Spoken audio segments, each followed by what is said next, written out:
Hello everyone, I am doctor Ishu और आज हम बात करेंगे कि अपने फेस सोरासिस को बढ़ने से आप कैसे रोक सकते हैं। उससे पहले ये जानना जरूरी है कि सोरासिस होता क्या है।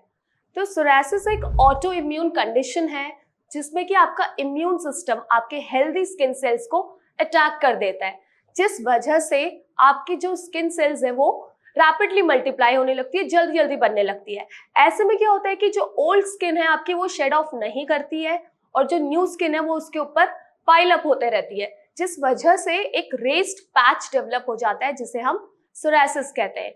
और यही पैच अगर आपके फेस पे आ जाए तो इसे हम फेस सोरासिस बोलते हैं।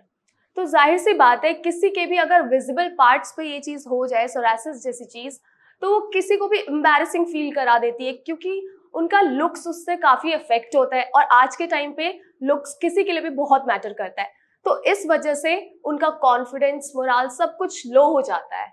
ऑल्दो सोरासिस कंटेजियस नहीं है, ये पर्सन टू पर्सन स्प्रेड नहीं होता है, बट यस डेफिनेटली ये अगर आपकी बॉडी में एक पार्ट पे आ गया है तो उससे दूसरे पार्ट में स्प्रेड जरूर हो सकता है।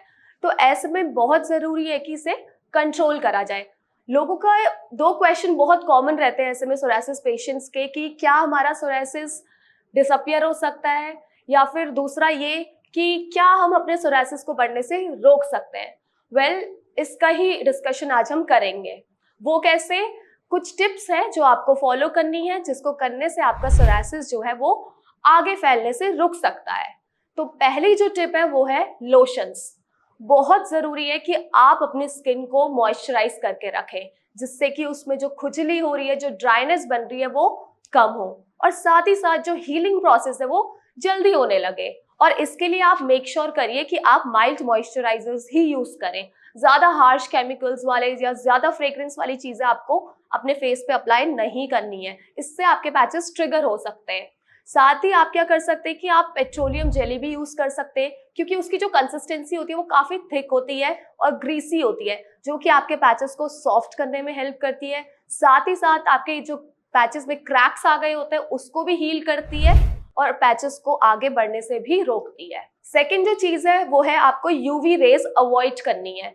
एक लिमिटेड अमाउंट में सनलाइट का एक्सपोजर आपके सोरासिस के पैचेस के लिए बेनिफिशियल होता है, बट अगर यही सनलाइट का एक्सपोजर जो है वो एक्सेसिव अमाउंट में होने लगे, यानी कि लिमिटेड अमाउंट कितना, जैसे 15 से 20 मिनट तक फिर भी ठीक है, उससे ज्यादा अगर आप सनलाइट के एक्सपोजर में रहेंगे तो आपके सोरासिस का पैच जो है वो आगे ट्रिगर हो सकता है, एग्रवेट हो सकता है। और तो ऐसे में आप मेक श्योर करिए जब भी आप बाहर जा रहे हैं SPF 50+ की सनस्क्रीन अप्लाई करके जाइए अपने फेस पे। साथ ही कॉटन के कपड़े से अपना फेस को कवर करिए, क्योंकि अगर आपको सनबर्न हो गया तो इससे बहुत चांसेस रहते हैं कि आपका जो सोरासिस का पैच है वो फैल सकता है।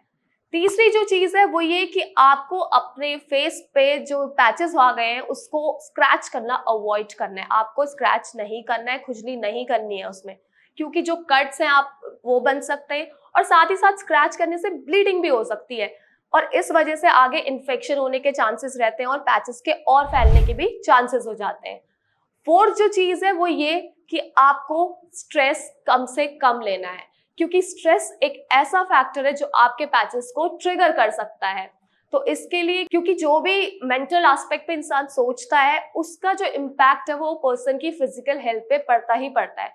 ऐसे में आप मेक श्योर करिए कि आप एक्सरसाइजेस, योगा या मेडिटेशन करिए, जिससे आपका जो स्ट्रेस लेवल है वो कम हो और आपके जो पैचेस है वो आगे बढ़ने से भी रुके। फिफ्थ जो चीज है वो ये कि आपको कुछ सर्टेन फूड्स एंड ड्रिंक जो है वो अवॉइड करनी होगी अगर आप सोरासिस के पेशेंट हैं तो। जैसे कि रेड मीट आपको कंप्लीटली अवॉइड करना है, आपको खट्टी चीजें बिल्कुल नहीं खानी है, साथ ही आपको डेयरी प्रोडक्ट्स भी अवॉइड करने हैं। ऑल्सो आपको अल्कोहल इंटेक नहीं करना है, क्योंकि ये सारी चीजें आपके पैचेस को आगे स्प्रेड कर सकती हैं। तो इसलिए ये जो 5 टिप्स मैंने बताई है ये आप फॉलो करिए, इससे आपका फेस सोरासिस जो है वो कंट्रोल रहेगा और आगे नहीं बढ़ेगा। Thank you.